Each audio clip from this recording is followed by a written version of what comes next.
Olá, pessoal. Edivaldo, mais uma vez. Estamos juntos para dar continuidade no nosso estudo no livro de Atos. Estamos na cidade de Jerusalém. Paulo, ele está preso e nesse momento ele vai fazer uma pregação perante os judeus por conta das acusações que ele acabou sofrendo por seus perseguidores. Estarei lendo o capítulo 22 até 23:11, que é onde encerra esse momento, tá bom? Então vamos lá. Irmãos e pais, ouçam agora a minha defesa. Quando ouviram que lhes falava em aramaico, ficaram em absoluto silêncio. Então Paulo disse: sou judeu, nascido em Tarso da Cilícia, mas criado nesta cidade. Fui instruído rigorosamente por Gamaliel na lei de nossos antepassados, sendo tão zeloso por Deus quanto qualquer de vocês hoje.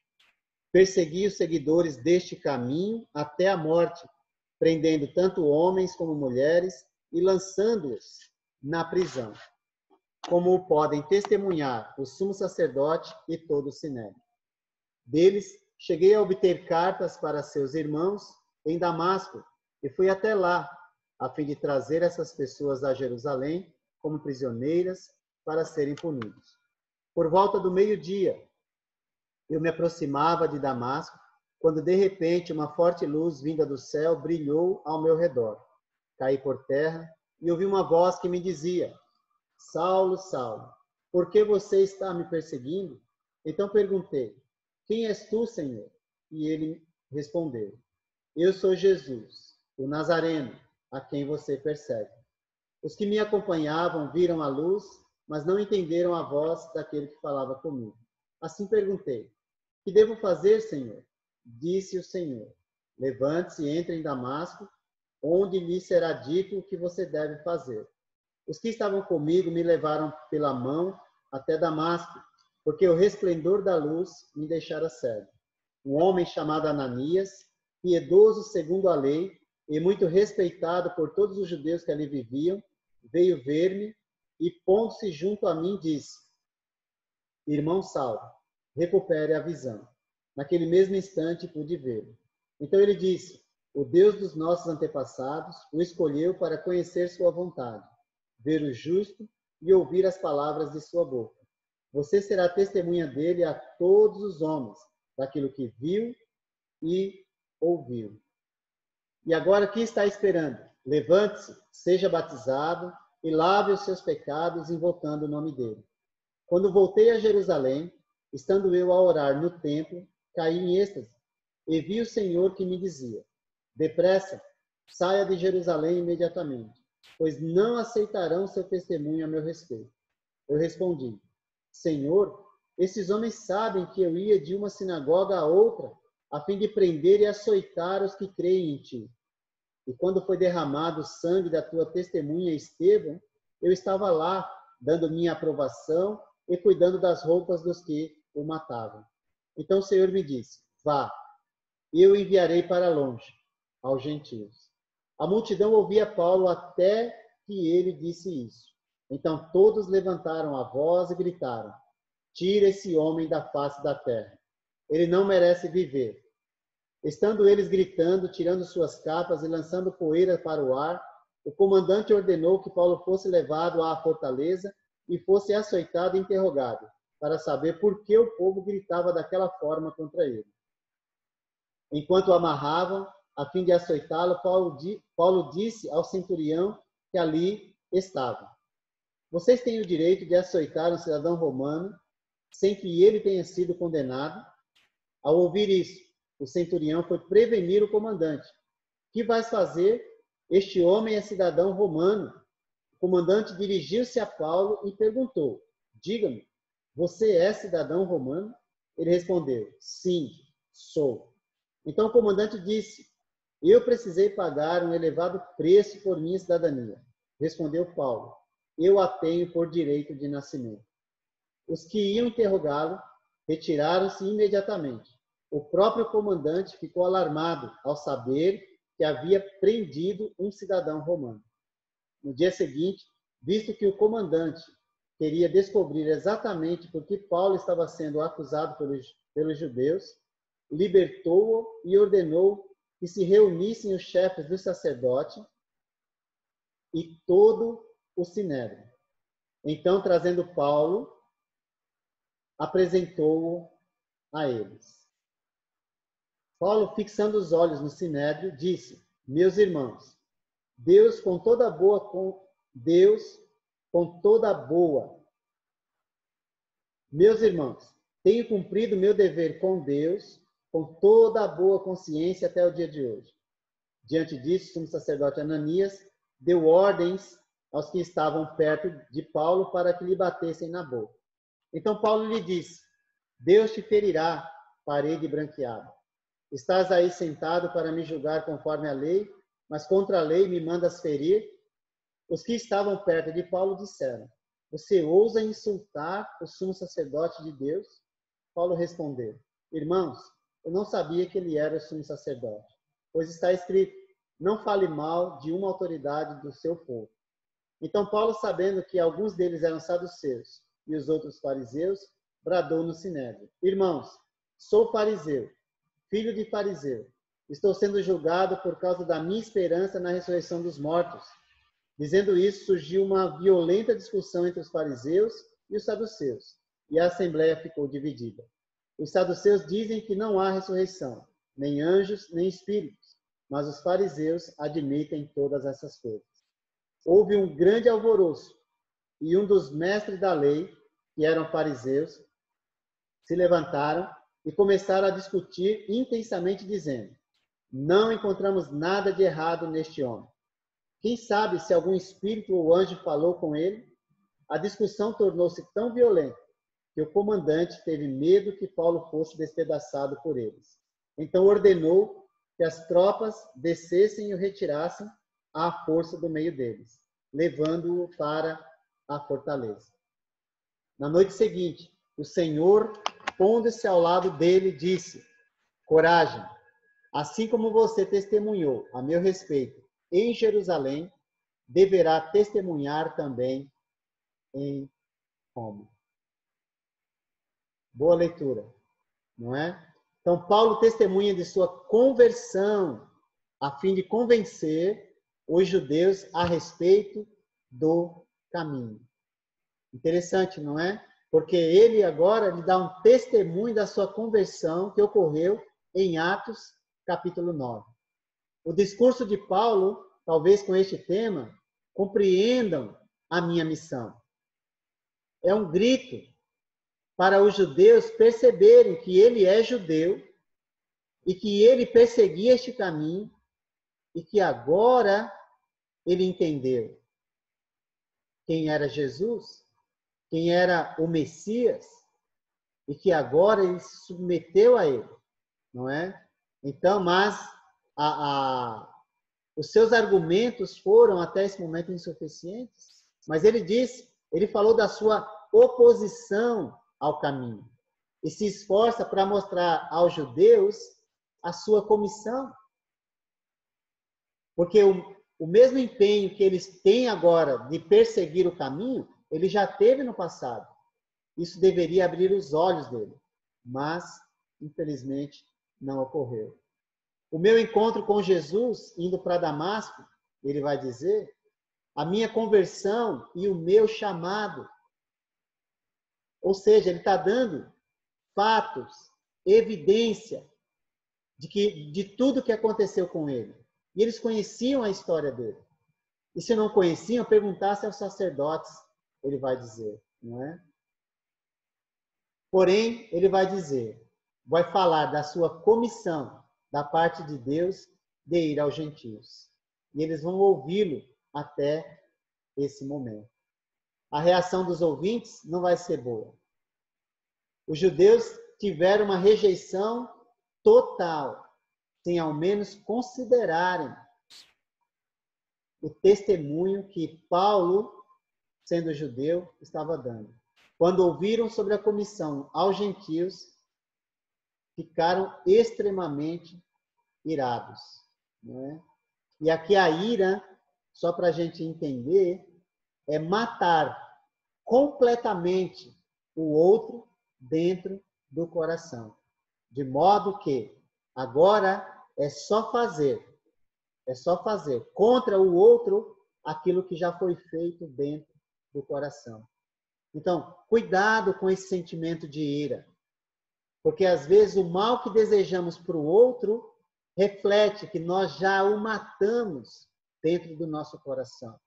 Então, pense bem no tipo de sentimento que você tem nutrido em relação às pessoas. Porque às vezes é fácil criticar os judeus que estão tendo esse sentimento, sendo que às vezes, muitas vezes, você abriga o mesmo sentimento em relação a outras pessoas. Então, cuide dos seus sentimentos, porque o ressentimento é justamente isso. Você já matou a pessoa dentro de si e agora quer que ela morra fisicamente diante dos seus olhos. Que é o que está acontecendo com esses judeus. O comandante levou Paulo à fortaleza para ser açoitado e interrogado. Até aqui, Paulo não falou quem ele era. Está sofrendo para tentar mostrar àquelas pessoas que Jesus é o Messias. Porém, o comandante desistiu quando ouviu que Paulo era cidadão romano. Lembra de Atos 16? Por que ele não falou diante daquelas pessoas que estavam maltratando ele, que era cidadão romano? Ele não falou. Ele foi à prisão. Sofreu e foi preso. Mas depois, na prisão, ele vai revelar que ele é cidadão romano. Não é? Ou seja, não há desespero no sofrimento. Não. Mas há cumprimento dos propósitos de Deus. E ele compreendia bem isso. Que coisa fantástica eu vejo nesse momento. E aqui ele usa o seu direito de cidadão romano, né? De forma adequada, de forma tranquila, não é? Sem desespero, mas com a certeza. Ele sabia que sua cidadania estava nos céus. Ele proclama isso na carta aos Filipenses, tá bom? Paulo aparece perante o Sinédrio. Ele fez a pregação diante dos judeus, não é? Aquela pregação linda, mas que não teve efeito na vida daquelas pessoas. O problema está na pregação? É óbvio que não. E sim no coração incrédulo, e sim no coração que esquece da própria lei que segue para maltratar aquele que está pregando. A pregação é para abrir os olhos, mas ela vai abrir os olhos de quem crê em Jesus. Certamente. Paulo, perante o Sinédrio, vai ser marcado, né, esse encontro com os anciãos judeus. O Sinédrio era composto por 70 anciãos judeus, saduceus e fariseus, e vai ser arrumado esse encontro pelo comandante. O comandante está tentando entender o que está acontecendo, não é? Sua afirmação, Paulo afirma a sua boa consciência para com Deus, naquele momento. Sua dificuldade com o sumo sacerdote Ananias. Esse Ananias, porque ele falou, afirmou sua boa consciência e o sumo sacerdote mandou bater-lhe na boca naquele momento, né?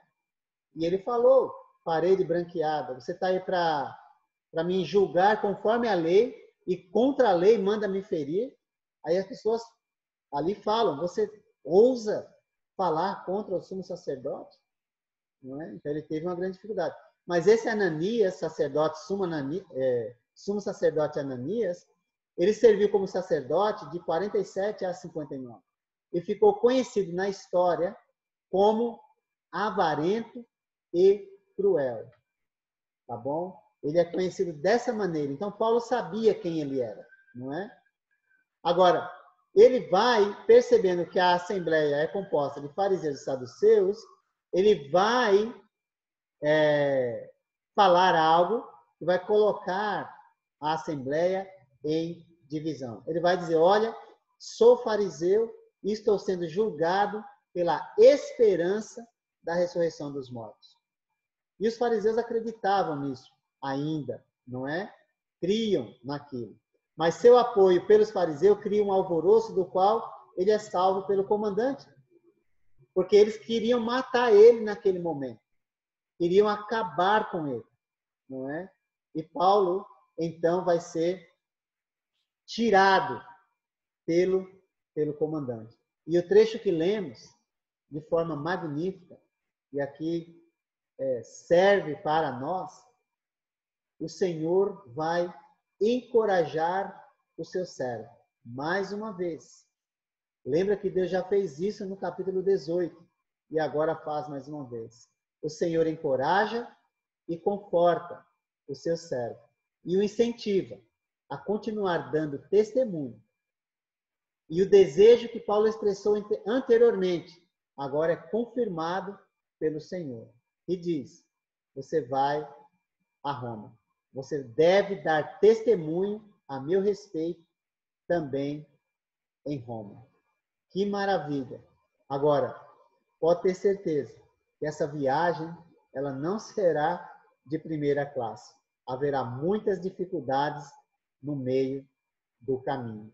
Então, Paulo, ele vai ser transferido para Cesareia. E nós vamos terminar fazendo a leitura do verso 12 até o 35. Na manhã seguinte, os judeus tramaram uma conspiração e juraram solenemente que não comeriam nem beberiam, enquanto não matassem Paulo. Mais de 40 homens estavam envolvidos nessa conspiração. E dirigindo-se aos chefes dos sacerdotes e aos líderes dos judeus, disseram: juramos solenemente, sob maldição, que não comeremos nada, enquanto não matarmos Paulo. Agora, portanto, vocês e o Sinédrio peçam ao comandante que o faça comparecer diante de vocês com o pretexto de obter informações mais exatas sobre o seu caso. Estaremos prontos para matá-lo antes que ele chegue aqui. Entretanto, o sobrinho de Paulo, filho de sua irmã, teve conhecimento dessa conspiração. Foi à fortaleza e contou tudo a Paulo. E chamando um dos centuriões, disse: leve este rapaz ao comandante. Ele tem algo para dizer. Assim ele o levou ao comandante. Então disse ao centurião: Paulo, o prisioneiro, chamou-me, pediu-me que te trouxesse este rapaz, pois ele tem algo para te falar. O comandante tomou o rapaz pela mão, levou-o à parte e perguntou: o que você tem para me dizer? Ele respondeu: os judeus planejaram pedir-te que apresentes Paulo ao Sinédrio amanhã, sob pretexto de buscar informações mais exatas a respeito dele. Não te deixes convencer, pois mais de 40 deles estão preparando uma emboscada contra Paulo. Eles juraram solenemente não comer nem beber enquanto não o matarem. Estão preparados agora, esperando que prometas atender-lhes o pedido. O comandante despediu o rapaz e recomendou: não diga nada a ninguém que você me contou isso. Então ele chamou 2 de seus centuriões e ordenou-lhes: preparem um destacamento de 200 soldados, 70 cavaleiros e 200 lanceiros, a fim de irem para Cesareia esta noite, às 9 horas. Providenciem montarias para Paulo e levem-no em segurança ao governador Félix. O comandante escreveu uma carta nestes termos: Cláudio Lísias, ao excelentíssimo governador Félix. Saudações. Este homem foi preso pelos judeus que estavam prestes a matá-lo. Quando eu, chegando com minhas tropas, o resgatei, pois soube que ele era cidadão romano. Querendo saber por que o estavam acusando, levei-o ao sinédrio deles. Descobri que ele estava sendo acusado em questões acerca da lei deles, mas não havia contra ele nenhuma acusação que merecesse morte ou prisão. Quando fui informado de que estava sendo preparado uma cilada contra ele, enviei-o imediatamente a Vossa Excelência. Também ordenei que os seus acusadores apresentassem a Vossa Excelência aquilo que tem contra ele. Os soldados, cumprindo o seu dever, levaram Paulo durante a noite e chegaram a Antipátride. No dia seguinte, deixaram a cavalaria prosseguir com ele e voltaram para a fortaleza. Quando a cavalaria chegou a Cesareia, deu a carta ao governador e lhe entregou Paulo. O governador leu a carta e perguntou de que província era ele. Informado de que era da Cilícia, disse: ouvirei seu caso quando seus acusadores chegarem aqui. Então ordenou que Paulo fosse mantido sob custódia no palácio de Herodes. Então Paulo é transferido para Cesareia. Cesareia é uma cidade muito importante nesse momento. E Paulo vai permanecer aí pelo menos durante 2 anos. Tá bom? Então, mais de 40 judeus conspiram para o assassinar. E essa atitude que contraria a própria lei que ele segue. E somente revela a distância que o povo escolhido, os judeus, está do seu Deus. Não é? Que coisa! A cegueira espiritual é tamanha que eles vão contra aquilo que eles mesmos pregam. Pois a lei diz, para não levantar falso testemunho, não é? Não matarás. E mesmo assim eles estão dispostos a fazer isso. O sobrinho de Paulo revela a conspiração ao comandante romano. Nós não temos notícias a respeito da família de Paulo, além desse trecho. Mas isso mostra que ele tinha contato com sua família. O texto bíblico não se importou em dar informações, mas é fato que o contato com a sua família era mantido constantemente. E o sobrinho dele acaba levando as informações ao comandante. O comandante, então, decide transferir Paulo ao governador em Cesareia, que era a competência adequada para esse julgamento. E Paulo vai de uma maneira como protegido como se fosse um rei, não é? Como se fosse alguém da realeza, porque ele vai com uma escolta até Antípatris com 470 homens, não é? Com uma carta de explicação ao governador, com uma escolta de 70 cavaleiros até Cesareia, totalmente protegido. É óbvio que é Deus quem está por trás de tudo isso, protegendo o seu servo, para que ele cumpra a sua missão. E agora, ele está prometido pelo próprio Deus. Ele vai a Roma. O governador espera os acusadores de Paulo chegarem para que ele possa tomar uma decisão com relação ao seu caso. E assim nós concluímos o capítulo 23, dizendo que a vida cristã inclui sofrimentos e perseguições, mas jamais devemos esquecer que Deus não perde o controle de nenhuma situação. Ele há de cumprir seu propósito em nossa vida, do mesmo modo que cumpriu na vida do apóstolo Paulo. Porém, é necessário compreender que em meio às nossas lutas, ao sofrimento, advindo da pregação do Evangelho, Deus há de cumprir o seu propósito. O Senhor garante vitória para os seus fiéis em todo o tempo. Não daquela maneira, né, que o mundo religioso diz, toma posse da vitória, irmão. Nada disso. Está completamente fora de cogitação. Pois a vitória que Deus nos concede é em meio às nossas lutas. E certamente isso envolve nós tomarmos posse da nossa coroa, que está guardada para aqueles que servem a Jesus até o final de suas vidas, mesmo em meio ao sofrimento e perseguição. Apocalipse 14 diz: então ouvi uma voz dos céus dizendo: felizes os mortos que morrem no Senhor, de agora em diante. Diz o Espírito: sim, eles descansarão das suas fadigas, pois as suas obras os seguirão. Que Deus nos dê uma convicção capaz de superar o sofrimento causado pela pregação do Evangelho, pois nada pode nos impedir de chegar até o nosso destino, pois nem a morte tem domínio sobre aqueles que são fiéis a Deus. Que Deus te abençoe e que Ele complete a obra em sua vida.